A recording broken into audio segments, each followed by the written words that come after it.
Magandang araw sa inyong lahat. Bago nating simulan ang ating paksa at aralin, nais ko munang tayo yumuko at manalangin. Panginoon, marami pong salamat sa araw na ito at pagkakataon na kami ay matuto. Salamat po sa pagkakataon na magpatuloy namin ang aming pag-aaral sa kabila ng pandemya kinaharap natin. Gabayan niyo po ang aming mga guro na nagtuturo sa amin ng aming mga leksyon. Gabayan niyo po kaming na maunawaan at may sa puso at may sa isip ang leksyon na ituturo ng aming guro sa amin. Sa iyo ang kalwalatian at pagsamba sa pangalan ng aming Panginoon na aming tagapagligtas. Amen. At ang paksa ng ating pag-aaralan ay kaligirang pangkasaysayan ng wika. Kaysaysayan ng wikang Pilipino. Isang layunin ng isang wikang pambansa ang pagpapalaganap at pagkakaisang pambansa, ang pagkakaroon ng heograpiko at politikal na pagkakapatiran at maging ang pagkakaroon ng isang sumasagisag na pambansang wika ng isang bansa.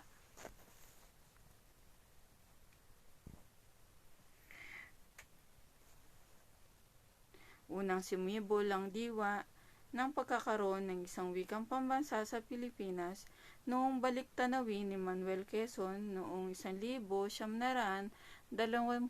ang isang damdamin ng pagkabigo ng pambansang bayani si Jose Rizal nang hindi magawa na makipag-ugnayan sa isang kababayang babae habang nasa isang bangka patungong Europa.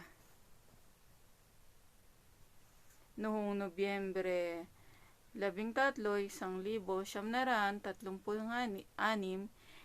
inilikha ng unang pambansang asembleya ng Surian ng wikang pambansa na pinili ang Tagalog bilang batayan ng bagong pambansang wika.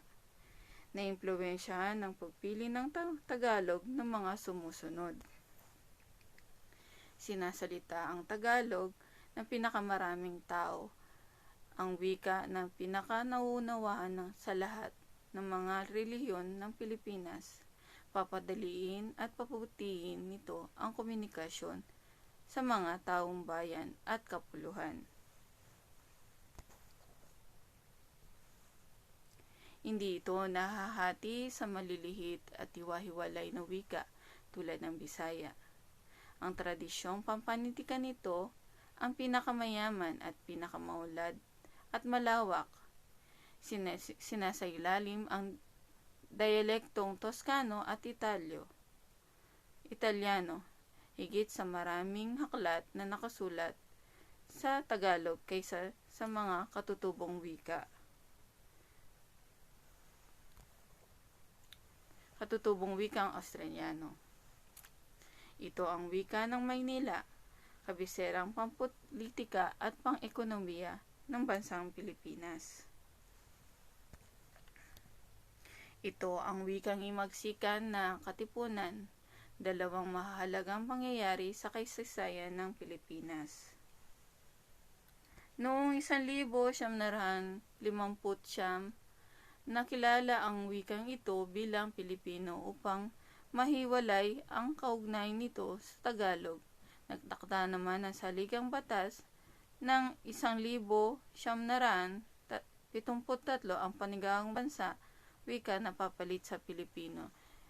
Isang wikang tinatawag nitong Filipino.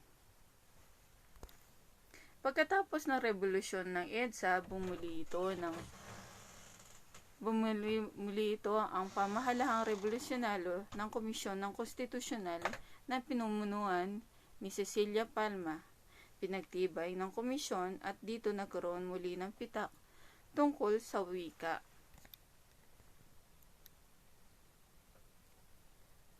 Ang wikang pambansa ng Pilipinas ay Pilipino.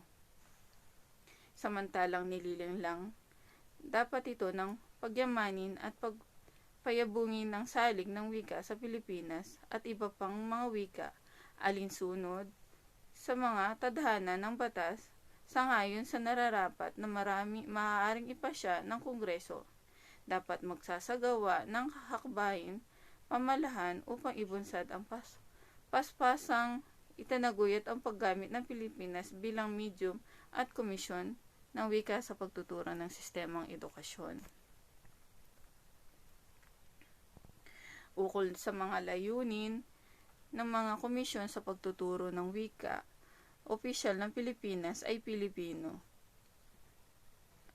At hanggat itinatakda ang batas, ang Ingles, ang mga wikang panreliyon ay pantulong sa mga wikang opisyal sa mga reliyon at magsisilbi sa pantulong sa mga wikang panturo-roon. Dapat itaguyod ng kusa at oposyonal ng Kastila at Arabic. Ang konstistusyong ito ay dapat ipahayag ng Pilipino at Ingles at dapat isalin sa mga pangunahing wikang parelihiyong Arabic at Kastila. Dapat matatag ang Kongreso ng isang komisyon ng wikang pambansa na bumubuo ng mga kinatawan sa iba't ibang relihiyon at mga disiplina na magsasagawa, maghuhugnay at magtataguyod ng mga pananaliksik sa Pilipino at iba pang mga wika para sa kanilang pagpapaunlad at pagpapalaganap at papanatili. Teoryang pinagbulan ng wika. Tore ng Barbel. Genesis, versikulo 1:8 hanggang 8. Ito ay tinagurang teorya ng kalituan. Nagsasaad dito na dati-rati ay isa lamang ang wika, sinasalita ng mga tao sa buong mundo. Nagipasya ang mga maninirahan sa isang kapatagan ng mundo na sinay na magpatayo ng isang lungsod na may tore na aabot sa langit upang sila ay mapatanyag at huwag magkawatak-watak. Hindi naibigan ng Panginoon ng ganitong gawain dahil dito naipasya ng Panginoon na guluhin ang kanilang wika. Ang tore ng Barbel. Pagkatapos ng baha ay nagkaroon ng maraming anak. Ang mga anak na lalaki ni Noe, ang kanilang mga anak ay nagsilaki at nagkaroon ng sarili nilang mga anak. Muling nagkaroon ng tao sa mundo. Ilan sa kanilang nagtatag ng lungsod. Genesis 10:11-4.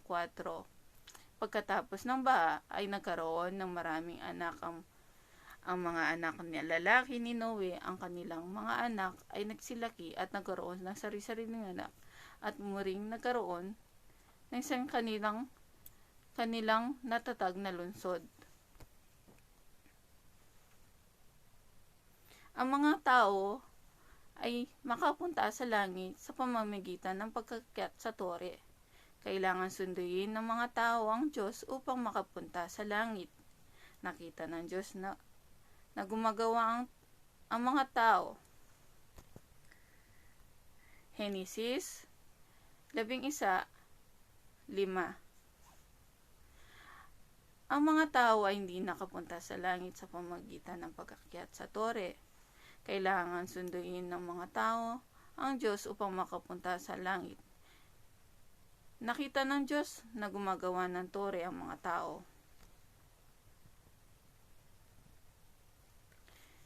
Hindi sila makagawa ng magkakasama. Hindi nila makatapos ang tore. Umalis sila sa lungsod.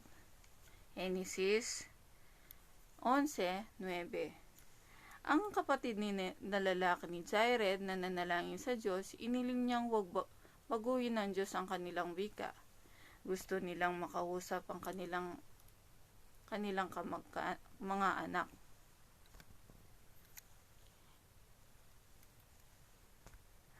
Ang kapatid na lalaki ni Jared ay nanalangin sa Diyos. Iniling niyang huwag baguhin ng Diyos ang kanilang wika. Gusto nilang makausap ang kanilang mag-anak. Ang mga taong ito ay tinatawag na mga Jaredite. Nagpunta sila sa Amerika. Ang aklat ni Mormon ay nagkukwento ng tungkol sa mga Jaredite. Ang teoryang Bow-wow, ito ay maaaring wika raw ng tao mula sa paggagaya ng tunog ng kalikasan. Teoryang Pupu, unang nagtutunog, magsasalita ang mga tao ayon sa teoryang ito nang hindi sinasadya. Ay napabulaslas sila bunga ng masisiding damdamin tulad sa sakit, tuwa, sarap, kalungkutan, takot at pagkabigla at iba pa. Teoryang Yoheho. Pinaniniwalaan ng mga nagmungkahi ng teoryang ito, ang tao ay natutong magsalita bunga di umano ng kanilang puwersang pisikal. Teoryang Tararabumdeay. Ayon sa teoryang ito, ang wika raw ng tao ay nagugat sa mga tunog ng kanilang nilikha sa mga ritual na ito na kalaunan ay nagpabago-bago at nilapitan ng ibang kahulugan. Teoryang Tata. Ayon naman sa teoryang ito, ang kumpas o galaw ng kamay ng tao na kanilang ginagawa ay bawat partikular na okasyon ay ginagaya ng dila at naging sanhi ng pagkatuto ng taong lumika ng tunog at kalaunan ay nagsalita. Teoryang Dingdong. Kahawig ng teoryang Bow-wow, nagkaroon daw ng wika ang tao ayon sa teoryang ito sa pamamagitan ng mga tunog at nililikha ng bagay-bagay sa paligid na likha ng tao. Pagtatalaban ng mga wika sa Pilipinas. Sa isang artikulo ni Maria Victoria Rio Apigo, walang bansang isa lang ang wika.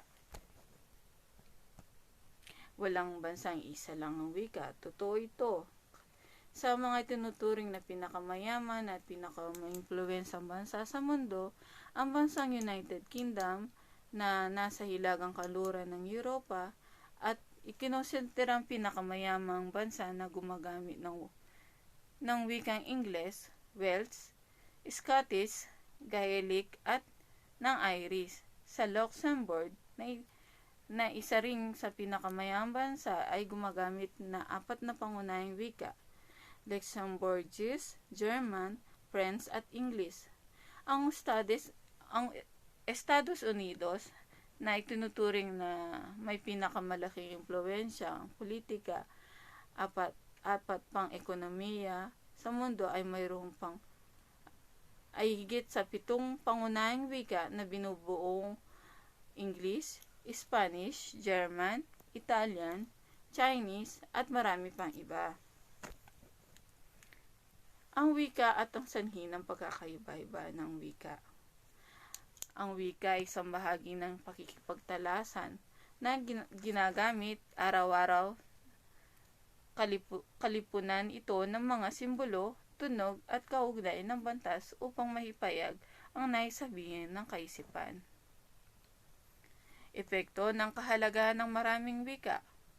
Ang pagkakaroon ng pag-iral ng maraming wika o ang tinatawag na multilingualismo ay isa sa tatak o taglay ng katangian ng isang tunay na buhay panlipunan.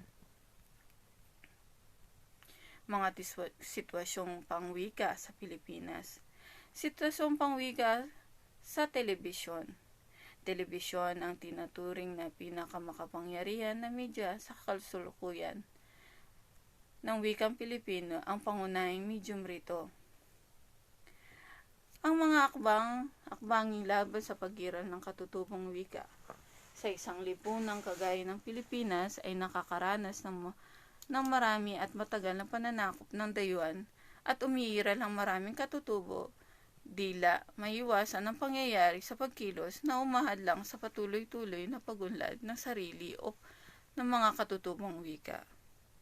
Ang mga pagkilos o programang ito ay maaaring isagawa ng mga individual, organisasyon at misyong gobyerno ng isang estado.